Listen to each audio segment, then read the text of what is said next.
Hello Guwahati and নমস্কাৰ অসম মোৰ মৃদুল দিচাঙে সকলোকে স্বাগতম জনাইছো মোৰ চেনেল দিচাং স্পেশাললৈ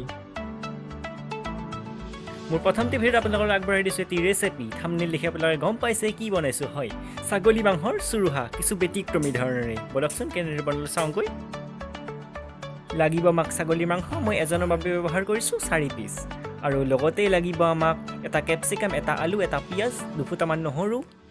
অকমান লং ইলাচি এটুকুৰা আদা দুটামান জালুক আৰু দুটা পুৰা জলকীয়া আৰু এইখিনি আমি একেলগে খুন্দি লম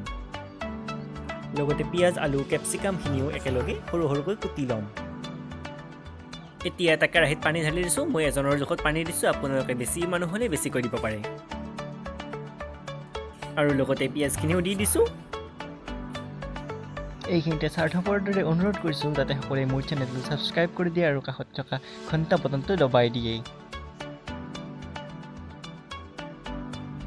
ইয়াৰ লগতে একেলগে আমি খুন্দি থোৱা মিশ্ৰণখিনি ইয়াত ঢালি দিম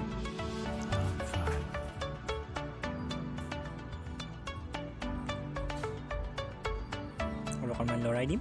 আৰু গৰম হ'বৰ বাবে অকণমান সময় ৰখি দিম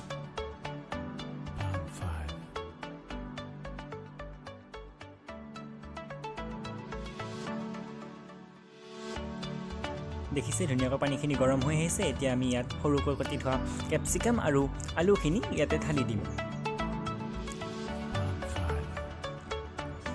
আৰু অকণমান লৰাই দিম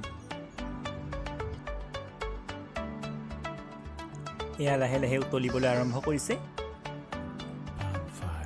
এতিয়া মই ইয়াতে মাংসখিনি বাকি দিম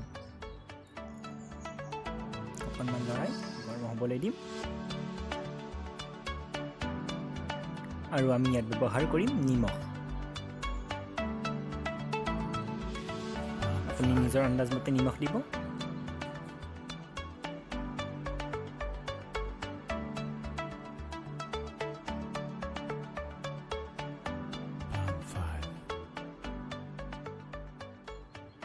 ধুনীয়াকৈ উতল খাই আহিছে এতিয়া এবাৰ অকণমান সময়ৰ বাবে লৰাই দিয়ক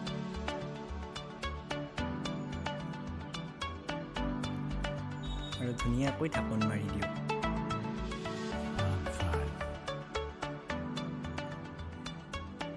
মাজতে এবাৰ মাংস সিজিছে নাই চেক কৰি ল'ব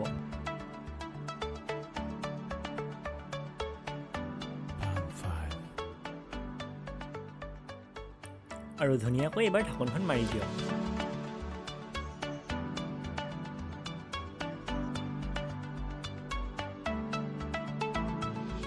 ভালদৰে সিজি যোৱাৰ পিছত ধুনীয়াকৈ ঢাকনিখন গুচাওঁ আধা ঘণ্টামান সময়ৰ ভিতৰত ধুনীয়াকৈ সিজিব মাংসখিনি ইয়াত দেখিছে ধুনীয়াকৈ সিজি গৈছে পানীও কিছু কমিছে আপুনি যদি ভাবিছে কেঁচা কেঁচা লাগিব তেনেকুৱা একেবাৰে নহয় বিৰাট ধুনীয়া হ'ব খাবলৈ আৰু ইয়াত হালধি ব্যৱহাৰ নকৰিব হালধিলে কেঁচা কেঁচা গোন্ধ আহিব পাৰে ইয়াত বিলাহী ব্যৱহাৰ কৰিলে বিলাহী য'ত টেঙা টেঙা ফ্লেভাৰ সেইটো আহিব আৰু বিৰাট ধুনীয়া লাগিব কিন্তু মোৰ লগত আজি বিলাহী নাই সেইকাৰণে মই এটা আচাৰ ব্যৱহাৰ কৰিম আমৰ আচাৰ আৰু মই আজি কিনা আচাৰ ব্যৱহাৰ কৰিছোঁ আপুনি ঘৰত যদি আছে ঘৰুৱা আচাৰ ব্যৱহাৰ কৰিব বা নেমু চেপিও দিব পাৰে যদি বিলাহী ব্যৱহাৰ কৰে তেন্তে বিলাহীটো পুৰি দিলে স্মকি ফ্লেভাৰ আহিব আৰু ধুনীয়া লাগিব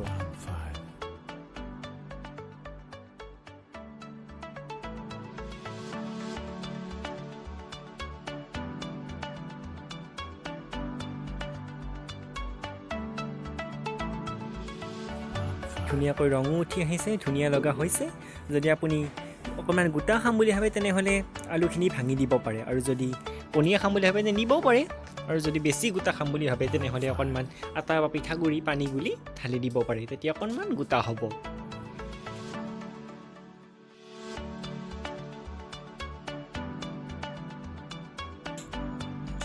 এতিয়া আৰু বেছি কাম নাই আমি ইয়াতে মাত্ৰ ধনিয়াখিনি মিহলাই দিম আৰু অকণমান সময়ৰ বাবে উতলিবলৈ দিম বৰ বেছি 1-2 মিনিটমানৰ কাৰণে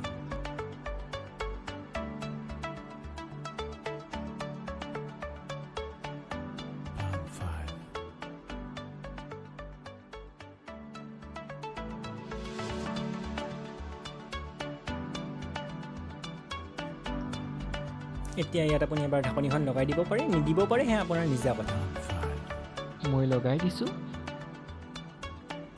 ধুনীয়াকৈ ঢাকনিখন খুলি দিছোঁ এটা সুন্দৰ গোন্ধ আহিছে কিমান ধুনীয়া দেখিছে জোলখিনিও কমিছে। এয়া মই আপোনালোকক দেখুৱাই দিছোঁ এনেকুৱা সুন্দৰকৈ জোলখিনি হৈছে। আপোনালোকৰ নিজৰ মতে পনীয়াটো ঠিক কৰি ল'ব পাৰিব। এয়া আমাৰ পঠা মাংসৰ চুৰহা ৰেডি। এতিয়া আমি গেছ ষ্টভটো অফ কৰি দিম আৰু ধুনীয়াকৈ গৰমে গৰমে পৰিৱেশন কৰিম। টেন টেন চাওক ইমান সুন্দৰ হৈছে দেখিবলৈ। দেখি খাওঁ খাওঁ লাগিছেনে নাই?